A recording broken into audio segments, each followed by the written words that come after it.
Assalamualaikum warahmatullahi wabarakatuh. Perkenalkan, nama saya Nur Aini, NIM 2303419005, mahasiswi Pendidikan Bahasa Arab Universitas Negeri Semarang.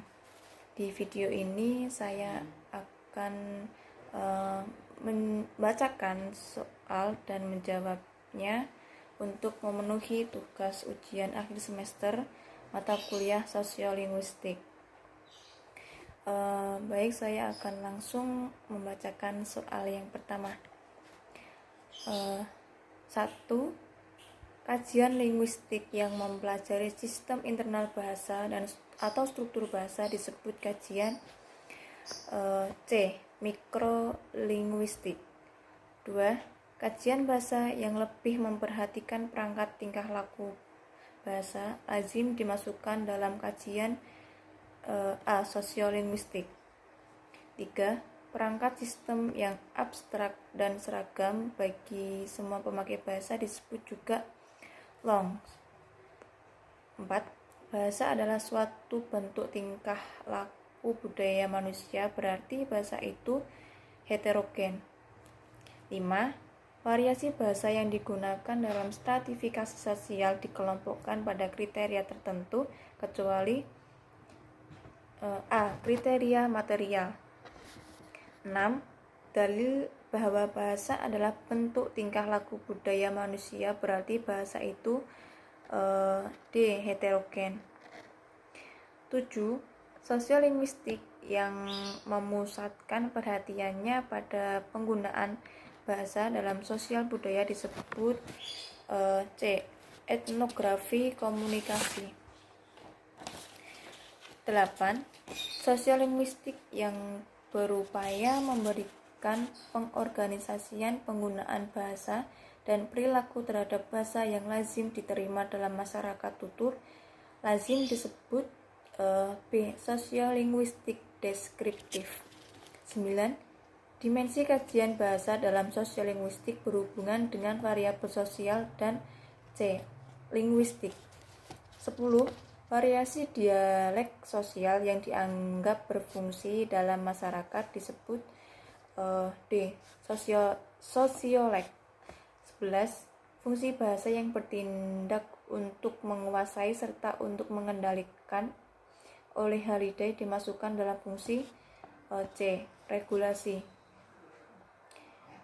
12. Bilingualisme setara adalah bilingualisme yang tingkat penguasaan bahasanya sama. 13. Salah satu contoh situasi penggunaan variasi bahasa jenis ragam tidak baku dalam situasi diglosia yaitu B. Dia pergi beneran ke Jakarta. 14. Pada masyarakat bilingual, diglosia berkait dengan pilihan A. Bahasa tinggi dan rendah. 15. Salah satu contoh penggunaan ragam atau bahasa tinggi adalah penggunaan komunikasi kedinasan. 16.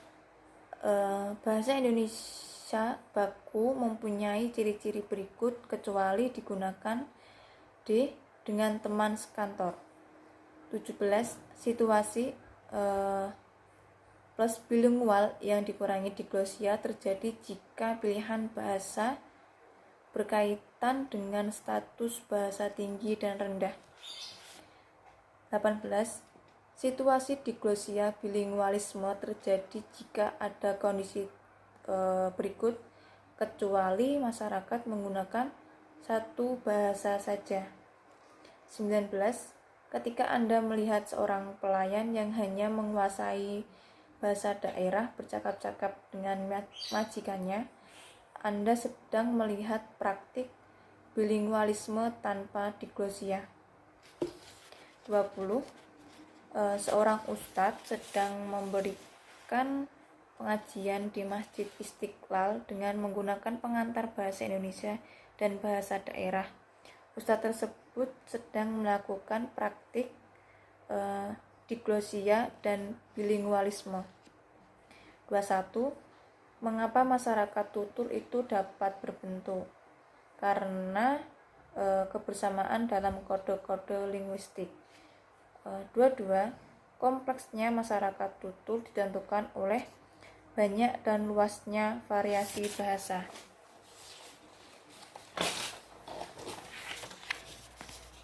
Dua, tiga, masyarakat tutur yang besar dan beragam memperoleh verbal repertoirnya yaitu dari B.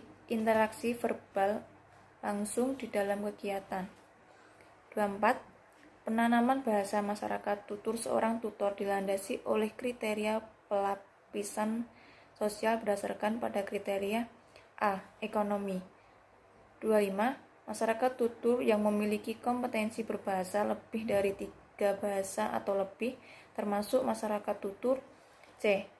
Multilingual. 26. Yang termasuk masyarakat tutur berdasarkan ketaatan beragama adalah D. Majelis Taklim. 27. Pilihan berikut adalah penyebab hadirnya variasi bahasa eksternal kecuali D. Kemajemukan sosial. 28. Variasi atau ragam itu terjadi akibat dari adanya keragaman sosial dan fungsi bahasa. 29. Berikut pengkategorian variasi bahasa berdasarkan penuturnya kecuali D. Bahasa itu digunakan untuk apa? 30. Dialek Banten dan dialek Cirebon termasuk bahasa yang sama karena kedua dialek tersebut berasal dari bahasa Jawa. 31. Penggunaan kronolog dalam masyarakat pada kurun waktu tertentu akan tampak berbeda. Perbedaan ini paling tampak pada segi C. Lafal. 32. Perubahan penggunaan kronolog dalam masyarakat pada kurun waktu tertentu telah terjadi akibat C. Perubahan sosial budaya, ilmu pengetahuan, dan teknologi. 33. Sosiolog merupakan variasi bahasa yang menyangkut masalah pribadi para penuturnya, antara lain keadaan A. Sosial ekonomi. 34. Perhatikan kegunaan bahasa para buruh, pedagang kecil, para guru, para mubalek, dan para pengusaha. Anda pasti akan menangkap variasi bahasa mereka yang berbeda antara satu dengan yang lainnya. Perbedaan bahasa mereka karena faktor D. Lingkungan pekerjaan. 35.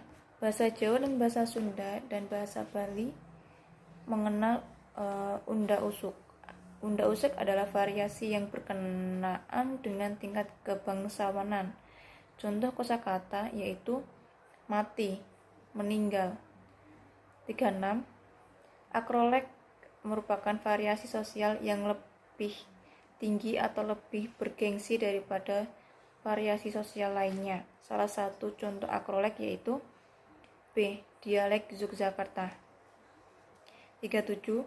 Seorang peneliti yang menganalisis hasil pembahasan penelitian nilai budaya sastra lisan Banyumas agar sastra lisan Banyumas bisa dilestarikan, maka kaitannya dengan kebudayaan. Bahasa berfungsi sebagai D. Pengembangan kebudayaan.